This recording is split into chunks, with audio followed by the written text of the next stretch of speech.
வணக்கம் நண்பர்களே, இன்னைக்கு தான் நம்ம கோர்ட்டுக்கு போற கடைசி நாளா இருக்கும்னு நினைக்கிறேன். நம்ம ஆல்ரெடி எல்லாரும் முடிச்சிட்டோம். புக்ஸ் ஐடி கார்ட்ஸ் மட்டும் தான் இருக்கு. ஸோ அதனால காலையில இருந்து வீட்டில் இருக்கிற வேலைகள்லாம் பாடுது. ஸோ நம்ம கிளம்ப ஆரம்பிச்சிட்டோம். கிளம்புறப்ப தான் சின்ன ஒரு பிரச்சனை ஆகி போச்சு. என்னன்னா, ஸோ எந்த பேண்ட் போறது தெரியல. நம்ம வழக்கமா ஒரு பேண்ட் வச்சிருப்போம்ல, ஃபேவரட்டான பேண்ட், அது அழுக்காயிடுச்சு. மீதி பேண்ட்ஸ்லாம் இருக்கு இல்லையா, இதெல்லாம் எது போலாம் சொல்லிட்டு யோசனை. அப்புறம் கடைசியா இந்த ரெண்டு பேண்ட் தான், இந்த ஷர்ட் தான் சூஸ் பண்ணேன். ஆனா இதுல மிகப்பெரிய பிரச்சனை ஆகி போச்சு. ஸோ ரெண்டுத்துல எதனா ஒன்று தான் சூஸ் பண்ணோம். ஸோ அதெல்லாம் டாஸ் போட்டு பார்க்கலாம் சொல்லிட்டு பாரம்பரியா தலைமுறையா யூஸ் பண்றேன். ஸோ இந்த யுக்தி தான் நம்ம பயன்படுத்திருக்கோம். இதுலேயே மனரும் நினைவுகள் ஒரு சிலலாம் இருக்கு. ஸோ சின்ன வயசுல வந்து டாஸ் போடுவோம் இல்லையா, அப்போ காசு இருக்காது. ஸோ கீழே இருக்கிற அந்த கல் எடுத்து எச்சி தொட்டி வானமா பூமியான்னு போடுவோம். ஸோ கொஞ்சம் மெச்சூர் ஆயிட்ட அப்புறம் வந்து பாருங்க, நாங்க இந்த ஒரு ரூபாய் வச்சு டாஸ்க் போடுவோம். ஆனா இதுலயுமே மிகப்பெரிய பிரச்சனை இருக்குது. நாங்க மட்டை பந்து ஆறப்போ வந்து பாருங்க, பேட்மேன் சைடு தான் 3 ஸ்டிக் வச்சிருப்போம். பவுலர் சைடு ஸ்டிக்கே இருக்காது, கல்லு தான் வச்சிருப்போம். அந்த கல்லு கீழே வந்து பாருங்க ஒரு ரூபாய் வச்சுட்டு, ஸோ நாங்க டாஸ்க் போட்டு விளையாட்டு மறுநாள் நாள் சாயங்காலம் வந்து பார்ப்போம் பாருங்க, அதை அவனை திருடுவோம். இது எவன்றது இன்னி வரைக்குமே கண்டுபிடிக்க முடியல. நாங்களுக்கு கிரிக்கெட் டிப் அந்த அளவுக்கு ஆர்வத்தில் இன்னி வரைக்கும் அந்த திருடு மட்டும் வந்து பாருங்க கண்டே பிடிக்க முடியல. ஸோ இதன் மூலமா உங்களுக்கு என்ன சொல்ல வரேன்னா, நீங்க அந்த திருட்டு பயணா இருக்கக்கூடாது அப்படின்னா நம்ம சேனல் மறக்காம சப்ஸ்கிரைப் பண்ணி விட்டு அப்படியே இந்த வீடியோ லைக் பண்ணி விட்டுருங்க.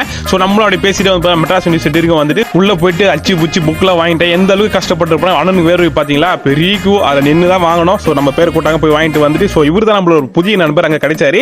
ஸோ இவரு வந்து எம்பிஏ தான் போட்டிருக்காரு. ஆனால் எம்பிஏல ஒரு வேற ஏதாவது போட்டிருக்காரு. நம்ம பிசினஸ் அனலிஸ்ட் போட்டிருக்கோம். அப்புறம் கொஞ்சம் கூச்ச சுபாவம் உள்ளவர். ஸோ அதனால அவர் வீடியோ எல்லாம் அவ்வளோ வர மாட்டாரு. ஸோ அதுக்கப்புறம் ஐடி கார்டு வாங்குறதுக்கு வந்து பார்த்தா போட்டோ வேணும்னாங்க. ஆனால் 2 போட்டோ எடுத்துட்டு, ஸோ புக்கெல்லாம் பேக்கில் வச்சு தூக்கி பார்த்தோம் பாருங்க. நான் ஜிம்மில் போயிட்டு கூட இவ்வளோ கஷ்டப்பட்டுருப்பாங்க. அவ்வளோ பெரிய புக்கை கொடுத்துட்டானு, தூக்கவும் முடியல, ஒன்றையும் முடியல. ஸோ அடையாள அட்டை வாங்குறதுக்கு போனால் அங்கேயும் சரியான கூட்டம், ஃபுல்லா லேடிஸ் ஃபார்மா தான் இருந்துச்சு.